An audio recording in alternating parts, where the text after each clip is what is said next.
Hello అందరికీ అందరు ఎలా ఉన్నారు? బాగున్నారా? నేనైతే చాలా బాగున్నా అండి.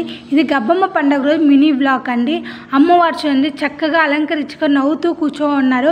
ఇంకా నవ్వాలని మేము కోలాటాలు, డ్యాన్స్లు, భజన్లు, వేషాలు అయితే వేస్తున్నారు. మా తమ్ముడు అయితే పుష్ప గెటప్పే వేశారు, తగ్గేదేలే అంటూ.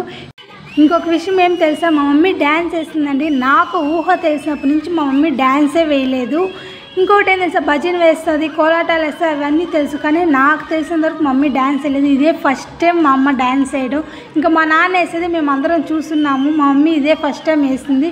అందుకే మీతో కూడా షేర్ చేయాలని మా మమ్మీ వీడియో అయితే పెట్టాను. మా మమ్మీ డ్యాన్స్ ఎలా చేసింది కామెంట్ బాక్స్లో కామెంట్ చేయండి.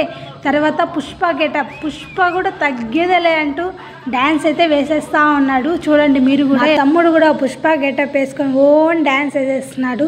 చాలా అంటే చాలా సంతోషంగా ఉంది. అందరూ హ్యాపీగా సంక్రాంతి టైంలో బాగా ఎంజాయ్ చేస్తూ బాగా సంతోషంగా అందరూ హ్యాపీగా ఉండాలని ఈ ఇయర్ మొత్తం అందరూ సంతోషంగా హ్యాపీగా ఉండాలని మనస్ఫూర్తిగా అయితే కోరుకుంటున్నాను. ఆ దేవుడు కూడా వేడుకుంటున్నాను.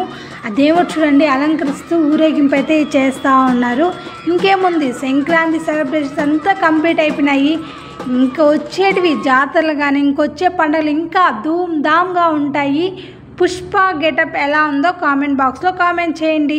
ఇంకేం మరి, నన్ను సబ్స్క్రైబ్ చేసుకుంటారులేండి, మీ ట్రెండింగ్ అమ్మాయిని కదా నేను. Okay, bye.